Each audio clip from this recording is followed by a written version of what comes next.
I'm Danielle from Life is a Party, and we're celebrating March with the March Sisters Little Women inspired tea party. It turned out really beautiful. There was lots of fun details like crafts I did and a book inspired menu. So let's get into it.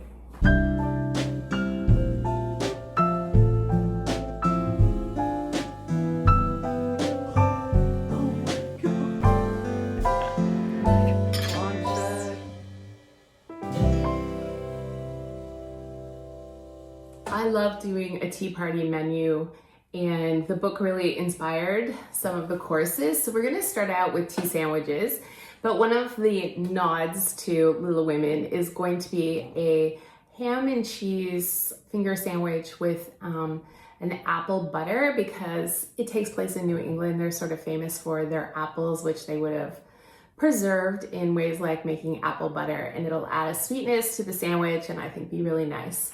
For our scones course, we're going to find some red currant jam, because there's a scene, not in the movies, didn't make it to the movies, but in the book, where Meg is trying to make jam for her new family, like she's newly married, and it's a bit of a catastrophe. So I think that would be really fun to include Meg's red currant jelly.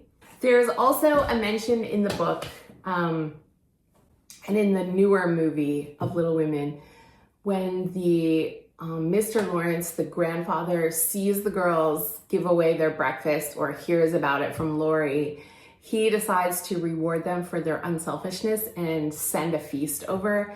And when they, in the afternoon of Christmas Day, they come down and there's flowers on the table from his greenhouses, or hot houses as they call them.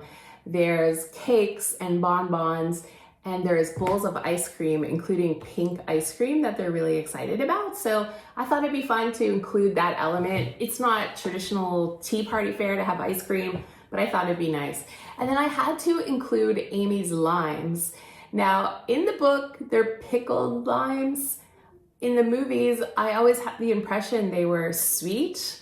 I kind of pictured in my own mind like sour gummies or something, but that is not what they are. It was a thing this time in history. They would get these limes that are pickled and in a brine of salt water, and they were inexpensive and sold at candy stores. They were like sour, like a pickle. I didn't think that would be a great thing to maybe include, like my audience might not love that, my guests, myself. So instead, we're gonna do a candied lime and serve it on the ice cream, just as a nod to Amy's limes. I landed on that thinking about how they wouldn't really have access to fresh limes because of where they lived, because I considered doing like a key lime tart or something. So this is what we landed on. I've never made them before, so hopefully they're a success. We'll see. I am so excited about this theme. I think it's going to be beautiful, fun, a celebration of girlhood is what I wrote on the invitations. The book is beautiful. I'm really enjoying reading it for the first time, and I love the movies as well. So let's go celebrate the March Sisters. The party was on a Saturday, so I started prepping all the food on Wednesday, and the first thing I made were these shortbread cookies. Shortbread is a really traditional tea party kind of food, and one that the Little Women might have enjoyed. This is a really easy cornstarch shortbread, but the addition of vanilla paste makes it extra special. And I kind of had a subtle theme of wildflowers for the party, so I ordered a cookie stamp on Temu to turn these into flower shortbread, and they turned out so great. I was really happy with them. They were a delicious addition to the party, and one of the great things about shortbread is it gets better with age, so they were a really great make ahead as well. I also did the first step for my sugar cookies or butter cookies. I love these cookies. I grew up on them.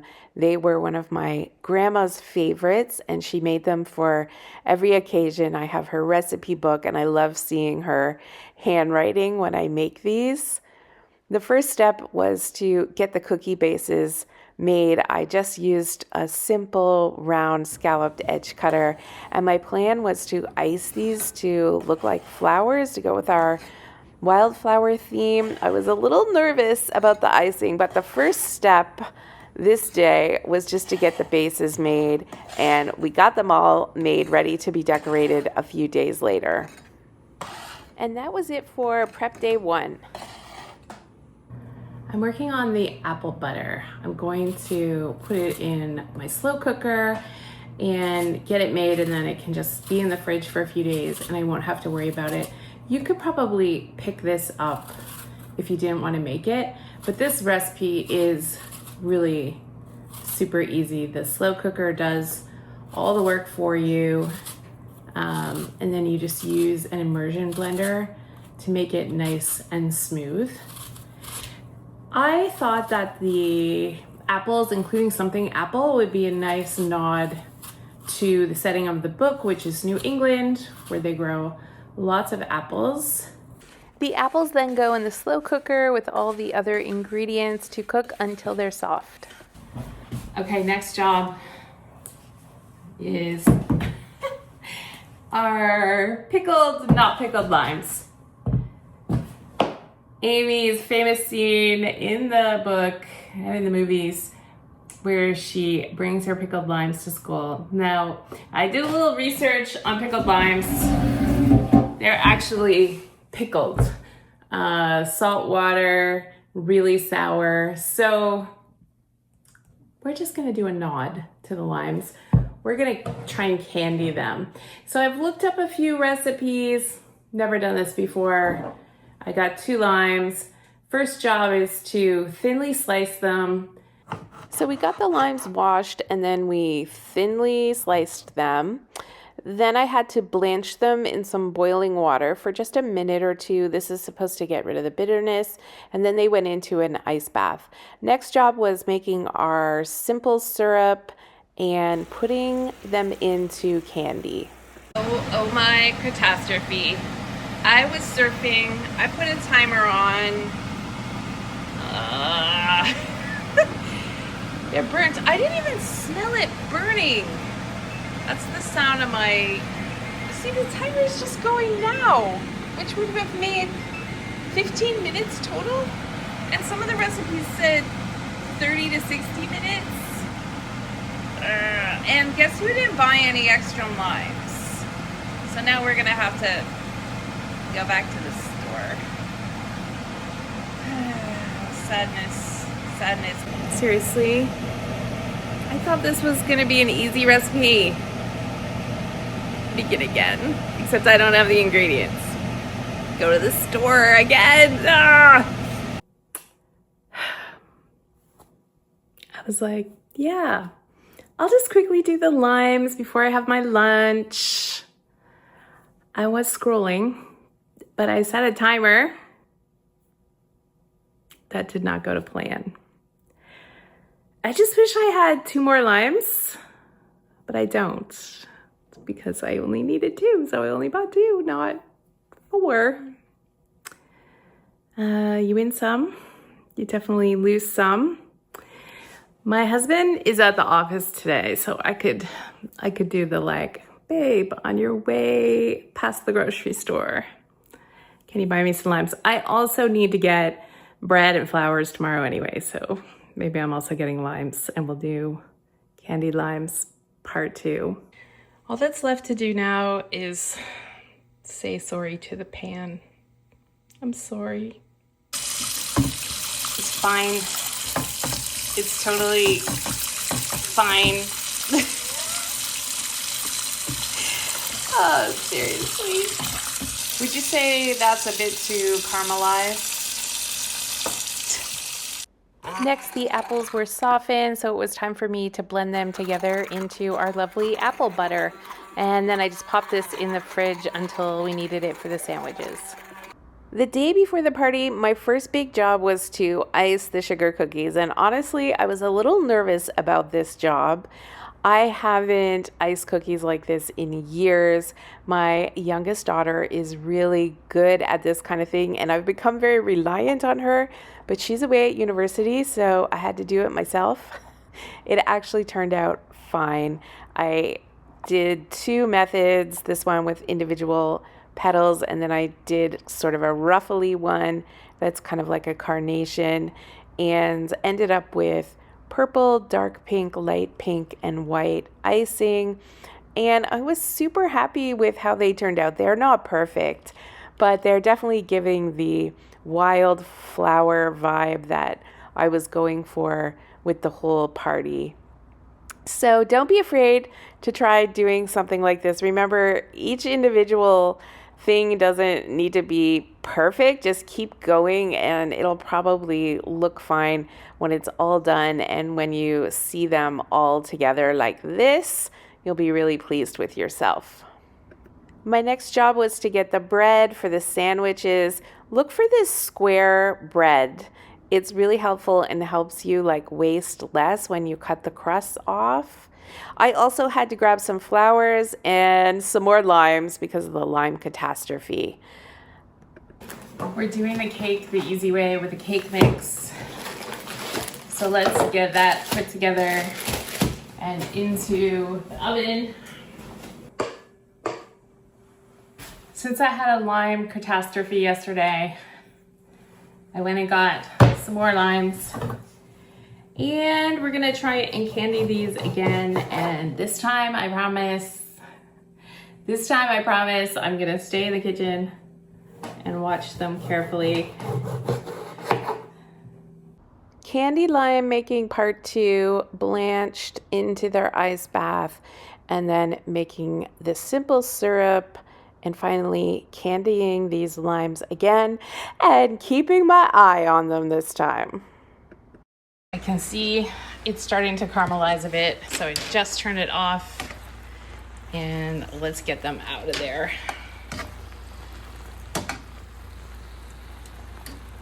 I feel a little panicked, but they're not burnt. They're okay. Here they are, not burnt, ready to dry on their little rack. It's all happening at once though. The cakes say they're done. Oh, and they look done. Let me get a toothpick. Came over to check on these and they're sticking to the rack. I got that one off, but I think I better move them to the parchment paper before they're, this way is stuck completely set. Oh my gosh, if I ruin these again, okay, I think we got it in time. The panic.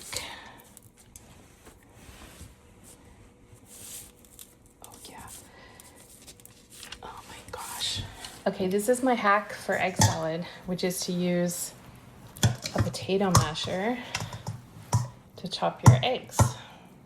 The egg salad is for some of the finger sandwiches and it's a great make ahead. I am not making it with mayo. I'm using my grandma's recipe for cooked salad dressing. It's a little bit sweet and it is such a family favorite. The recipe is over on the blog if you want to give it a try.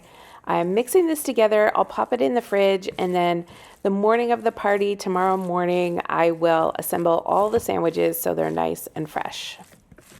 My next prep job was to prepare the chicken salad.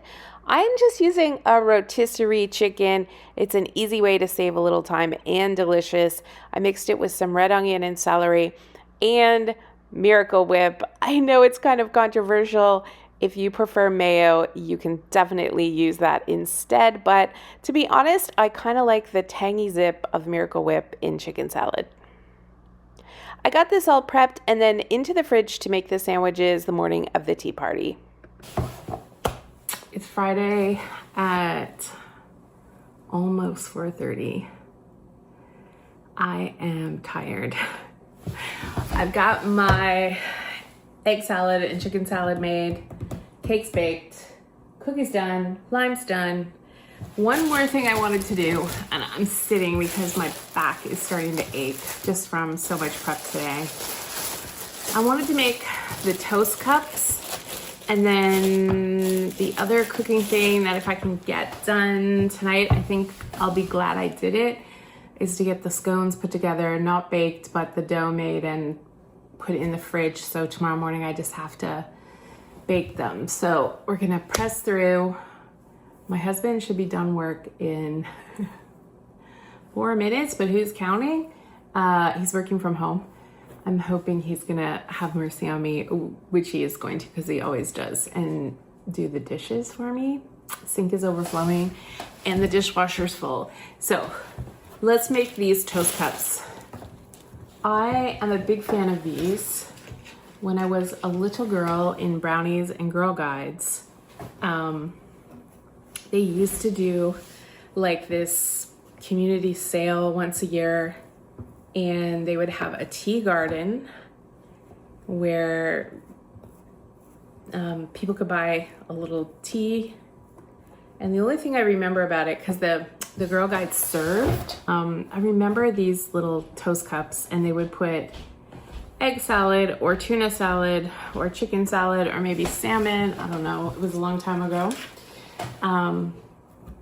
But they're actually really yummy. And my favorite way, the only way I really do them, is with chicken salad. So you butter bread on both sides and cut off the crust. The easiest way is to use a bread knife like this in a sort of sawing motion. Don't get too worried if they're not perfect. It's fine. Especially at 4:30, it's fine. So you take your crustless piece, you put your finger in each, like center of each side, and then you just push it in the cup, and it makes this little like flower kind of shape, and then you just toast it in the oven until they're golden brown. You can do them the day before and then just keep them in a sealed bag overnight. Serve them at room temperature. They're crispy and buttery and delicious. It's the morning of the party. I am about to make the icing for my cake. I need to bake the scones, but they're pretty much ready. So I just took them out of the fridge to warm up a little bit. And we need to make all the sandwiches, set the table, get dressed, do all the photography. There's lots to do, but it's early and we're in pretty good shape. I made a simple vanilla buttercream for the cake and then started putting it together. So in the middle we did icing, and then because it's spring, I thought it would be nice to do a rhubarb strawberry jam, and it was really a delicious addition to the cake.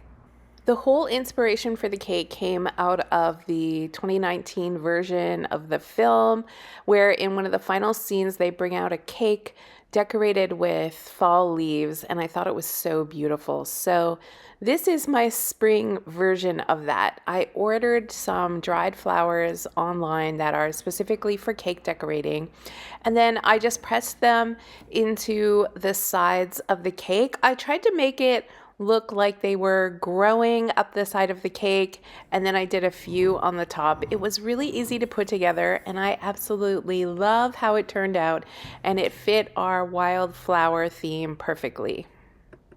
I did manage to get the scones made the night before, and then I wrapped them in plastic wrap, unbaked. So in the morning, all I had to do was add a little bit of cream to the tops and then sprinkle them with sugar, cut them up, and bake them. Scones are best when they're fresh baked rather than making them the day before, because when they're fresh, they're soft in the middle and they have this sort of almost like a crust on the outside. So this method worked really well. The last big job of the morning was to assemble all the sandwiches. So here is the ham, sharp cheddar, and apple butter sandwiches cut into fingers. Then I put together all the egg salad sandwiches with our egg salad that we prepared the night before. And lastly, we made our cucumber sandwiches. What's a tea party without a cucumber sandwich? These are really easy to put together. Cream cheese on one side, butter and mayo or Miracle Whip, and then thinly sliced cucumbers. After I made all the finger sandwiches, I wrapped them up with some plastic wrap nice and tightly and put them in the fridge until it was tea time. That's all the food prep. It really was the most delicious menu. Come back for part 3 to see the whole party.